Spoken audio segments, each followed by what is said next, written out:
Howdy folks, it is Diecastbuffet here again. In today's video, we're going to be taking a look at every NASCAR Authentics wave from 2020, ranking the worst to the first. So if you haven't already, please give it a big thumbs up, and let's go ahead and hop into it. 2020, they only had 9 waves. Generally, it's about 12 waves, give or take. Well, of course, everything was shortened with the logistics and all the chaos that happened last year. The first wave I want to talk about here is Wave 3. Oh boy, look. This wave, it's got some good stuff. It's got, Austin Dillon. It's got William Byron. It's got Ryan Blaney. It's got some good pieces.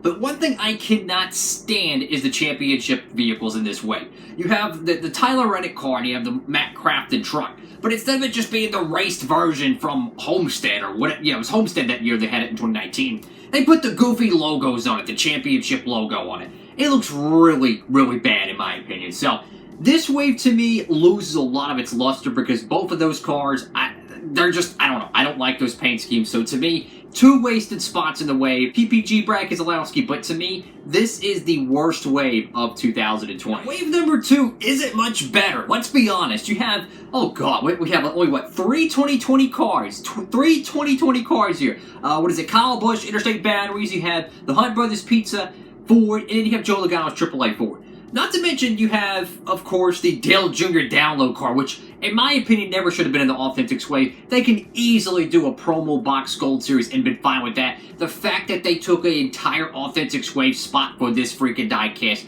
really chaps my hind end. I did not do a review on it because I do not like these freaking cars. They belong in Gold Series stuff. Don't ruin the Authentics joint. But that's besides the point. Now, this does have a lot of 2019 cards, and one of them is one of the rarest 2019s ever produced, the Core of the Joy Scooby-Doo car, which as of right now, in time of this video, it's over $30. So, that was a great ad right there. Crazy to think that a car that got a Gold Series and an Authentics release is that expensive. It's got a few good pieces, but the best one easily is the Tyler Reddick Kill Switch Engage car. That car is so beautiful, and it's a 164 exclusive. I always prioritize exclusives over current year releases. That's my theory. I love raced versions. I love exclusive cars.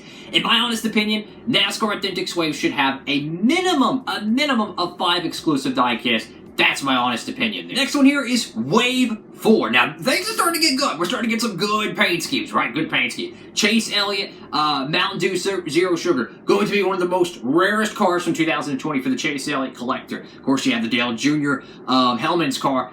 That one got a really cool Gold Series release. I wish it wasn't in the Authentics, but it's Dale Jr. It moves products, right? Of course, you have the Kyle Busch Skittles Dips car, which is arguably the most forgotten Kyle Busch paint scheme of last year. But some really interesting exclusives here, guys. Think about this. Eric Jones, the only Eric Jones car ever to be produced in 2020, the Irwin Tools piece, that was in this wave. And a Chris Buescher Sunny D exclusive. Really weird stuff. This wave was alright, but I do feel like the exclusives are a little bit weak here in my honest opinion. The liquid color is the Eric Jones piece. But if it wasn't for the Jimmy Johnson 2020 and the Chase Elliott piece, there's really not much there. Now, Wave 6 is actually pretty darn good. Think about this. The Kyle Busch Brownie car is the liquid color in this wave. You have a technically exclusive Chase Elliott Hooters truck because the Gold Series Hooters truck has the, I think it's the Hooters Spirits logo on the bed cover. So it had to be on a 164 base because of the alcoholic sponsorship. Well, the Authentics version doesn't have that. So technically, there's 2 different releases. So if you really stretch it, it is technically an exclusive. You have the ARCA car from Haley Deegan, which is really cool to see ARCA cars be in the NASCAR Authentics waves. Of course, you have the Bubba Wallace 43 BLM. Of course, you have, the Ryan Blaney body armor. So there's some really good paint schemes, but probably the most weirdest one out of them all is the Brad Keselowski Alliance truck parts. This is generally a car that gets produced every single season and no one really cares about it. And finally, it didn't get produced in the Gold Series, unfortunately. They did make it exclusive in the Authentics, but again, it's just one of those weird paint schemes to see as a exclusive. It's just such a popular race car, and now it's no longer even ran in Cup. I think Freightliner took over that sponsorship. But I have to mention the Ty Dillon. This is probably the best diecast of this entire wave. The Ty Dillon, the only primary car for Germain Racing that entire season. It got produced in the Authentics line. It got canceled in the Gold Series, so that was very important to get there, but it's still not the best wave. Now, wave number 5 has some really, really good pieces, and let's kick it off with a banger here, guys. Ryan Newman's 2020 Daytona car. Look, this car, when it first came out, everyone was so shocked because it got canceled in the Gold Series. Arguably the most popular Ryan Newman car ever, right? With the crazy, horrible accident. It was exclusive to Authentics. Well, everyone started making customs of this car, and now this same diecast, mint in the box, is over $30. So, no one expected that coming. They really should have made more of them. I mean, I don't see why they didn't make it the Gold Series. That's besides the point. But yeah, this car dried up like the year of the flood. Is a super expensive car now, considering most people only pay $5 for it at the retail stores. So, yeah, that was a big oof. But you do have some questionable paint schemes. Dale Jr. car, again, it got produced in the Gold Series. I get it. Dale Jr.'s name moves products, but I really would have liked to see an alternate paint scheme. The Jordan Anderson truck was an awesome addition. It did get produced in the Gold Series. There was kind of a time where that truck was canceled for the Gold Series. It wasn't going to get made, and then they kind of reversed it, and they actually made it. So that was really good to see that diecast get produced. A weird exclusive here, much like the Brad Keselowski Alliance truck parts. Martin Truex Jr.'s Sirius XM car. This did not get produced in the Gold Series, weirdly enough. Now, this one was the Darlington Throwback wave of the entire season, and it was actually the last official wave. They did release an all-star wave, but that was under the 2021 Authentics banner, so we can't technically consider that, but I think we could all agree it was supposed to be in 2020 NASCAR Authentics. Moving forward, so this is the Darlington Throwback Wave. I absolutely love it. I love race to win waves, and I love the throwback waves. So many beautiful paint schemes here, but there's always a bone to pick. You have to be kind of critical with these things. They didn't make a lot of the, the DMP cars. Think about it. There is a lot of paint schemes that did not get produced. Maybe the 41 cars paint scheme. Maybe that should have got produced, right? Maybe the 10 car. That didn't get produced either.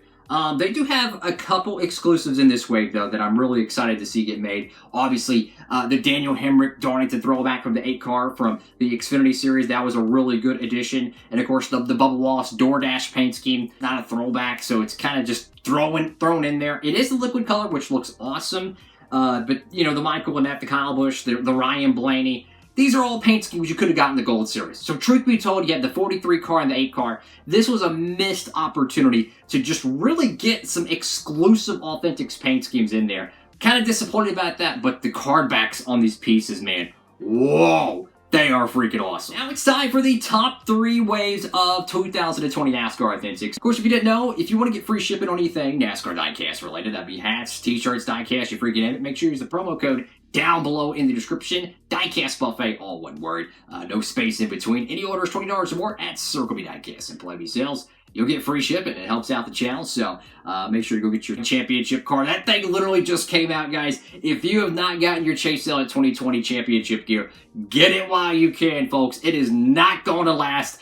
Look, that thing is going to be a very hard-to-find car down the road, I'm afraid. So, if you haven't gotten it already, just look at the 2014 Kevin Harvick 124, 2015 Kyle Busch Championship 124. Those 2 cars right there they're just ridiculously expensive. Jimmy Johnson 7th Championship 124 car. Good luck finding those, so get it while you can. Wave 7. Wave 7, I love this wave. The top 3 to me, I love all 3 of these waves, but you have to find something wrong with them, right? Well, this paint scheme, there's a lot to love here, guys. I love exclusives. To me, I don't care how many beautiful paint schemes they put in there. If they're not exclusives, they're not worth it.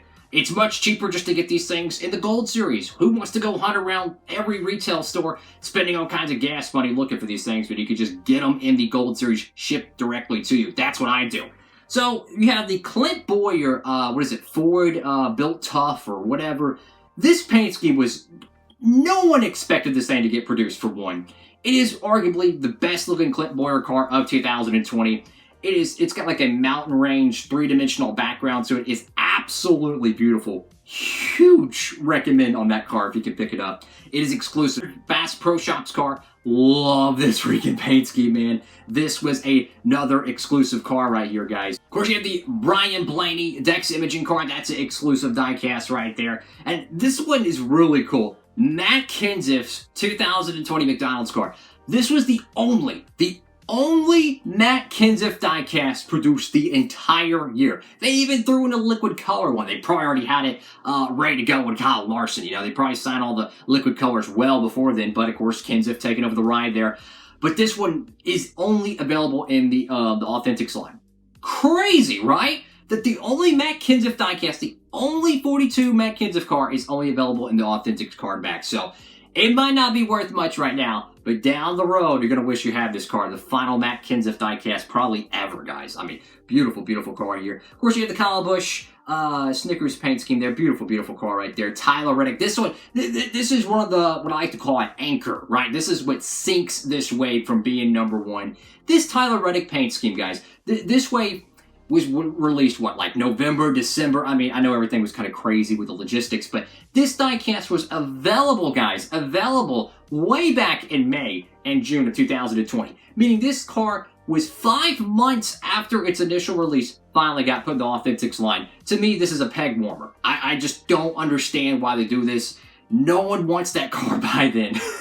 I will say, though, the Kurt Busch one, though, was a great addition. Even though the Kurt Busch was released, I think, June or July, and this one came out, what, 4 months later, the Kurt Busch car by then was pretty scarce. Looking at that same Kurt Busch car now, the Gold Series, it's over $40. So yeah, that tells you that this car definitely needed a second production run. They put it in the Authentics line. Guess what? It still hasn't helped. That car is still super expensive now, and it continues to grow. Chase Elliott, Little Caesars, Mountain Dew car, that's a very, very popular paint scheme. But absolutely, man, the Authentics exclusive cars, to me, those are what really make or break the wave for me. All right, folks, final 2 waves here. Now, this one is Wave 8, and a lot of people are going to put this at the top of their list, and you're going to be shocked why a certain wave is the top of my list here.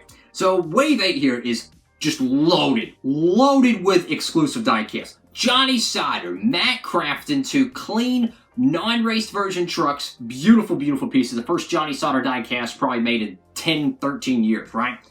Alex Bowman Patriotic car, exclusive right there, guys. Jeff Gordon iRacing North Wilkesboro car, exclusive. Love those paint schemes there. Austin Dillon Bass Pro Shops car, that is another exclusive. This car should have been made in the Gold Series. The fact that a Bass Pro Shops sponsored car did not get made, that was a primary, shocks me. So that one got produced in the Gold Series there. Now, there's a few cars in this wave I'm just a little on. Easily, the #1 car for me, it's got to be probably the Joey Logano 2020, 2020 Pennzoil car. This car was released, what, back in like April, May. It was one of the earlier releases. And why did they put this in a December wave? To me, this was a horrible decision. They could have put a Joey Logano raced winning car. They could have put any other paint scheme under the sun. Instead, they chose the most bland car that's already been overproduced. I don't understand it, guys. This was a really, really bad one. Now, this one's kind of interesting here. The Denny Hamlin Darlington Throwback. So this wave, again, was kind of dropped, what, January, December, maybe late November from what I remember. But this diecast here, guys, did not get produced in the Gold Series initially. In fact, it didn't get produced in the Gold Series until July of 2021. Put that in perspective, that this car was released in the Authentics line roughly 5 to 6 months ahead of its Gold Series. I don't know if it got canceled. I don't know. But either way, this car, it's borderline an Authentics exclusive. That's how far ahead the release was for it. So at the time, slam dunk get. But looking forward, way in the future, was it really worth it? Who really knows? Not the best looking throwback, I must say. Alright, folks, shocker. Wave 1 2020 is the best 2020 wave. Yes, I said it. Look, this wave has no 2020 cars. I know, shocker, right? But this one has seven NASCAR exclusive diecasts here. I say it once, I'll say it again. Every NASCAR Authentics wave should have at least 5 exclusive cars. This is how you get people in the retail stores. You put an exclusive diecast. If you could get the same car shipped to your mailbox, not having to waste gas or time, or not having to waste gas or time or anything, having to hunt for these stupid things, and you could just get it shipped to your mailbox, why would anyone want to go to different stores to buy these things? You know what I'm saying? When you put exclusives out there, it encourages so much more people to go get these things. It builds hype. People are like, oh my goodness, if I don't go and find this car, I'm never going to get it, right? Well, Wave 1 kind of had that. 7 exclusive paint schemes, guys. Check this. Sonoma Martin Truex Jr., Kevin Harvick, Michigan. These are race wins, right? Alex Bowman, first race win ever. at Chicagoland, the final Chicagoland race most likely ever too, which is really interesting. Kyle Larson, Darlington Throwback from 2019. Ryan Blaney's round of 8, or was it round of 12? They screwed up on the decal for it, but it's the Menards diecast. This paint scheme's a little controversial because it's a playoff car, but you know what I did with mine? I painted over the playoff decals. I made it a normal Menards diecast. I think it works pretty good. Might be my favorite car of this wave. Brad Keselowski, Kansas race win from 2019 when he drove the Worth paint scheme in. I love this thing. And then we have another exclusive. I mean, it's just so many of them, right? Austin Cindric's round of 8 Xfinity playoff car, the money line car. And to my knowledge, this is the last time we have seen a Austin Cindric non-raced version, non-championship car get produced, or non-promo car as well, get produced in the 1/64 scale. It has the red playoff markings. Again, you could easily paint over those and it's no big deal, right? Really cool car, really cool car. Definitely a random addition, considering he has a lot of cool paint schemes, but absolutely. This, to me, is the best wave of 2020, and I don't think anyone probably agrees. You do have a Chase Elliott raced version in there. That's not exclusive. But the 43 Darlington Throwback, I think that was a really cool chase piece. But absolutely, guys, I'm loving this wave. It's crazy to think that after the entire 2020 wave season, that number one that has absolutely no 2020 cars would be my favorite one. I love raced versions. I love exclusive cars. So when you combine both of those, I'm sold. So I'm hoping that for 2022, the first wave will be a 2021 raced win wave. Unfortunately, they're making less and less raced version 164s, which I think is kind of stupid. You know, they already have the render for the 124s. You can easily just manufacture for the 164s. But I love race win diecast. I love exclusive. So absolutely. Shocker! Wave 1 is my favorite wave of 2020. I would have not said this last year, but looking back, hindsight 2020, I guess you could say, absolutely, Wave 1 is the best one in my opinion. Thank you all so much for watching the video. Make sure to give it a big thumbs up, like, comment, and subscribe. And for more NASCAR diecast stuff, make sure to hit that notification bell too, guys. Whew, that was a fun video. Have a great one, everybody. Diecast Buffet, signing off.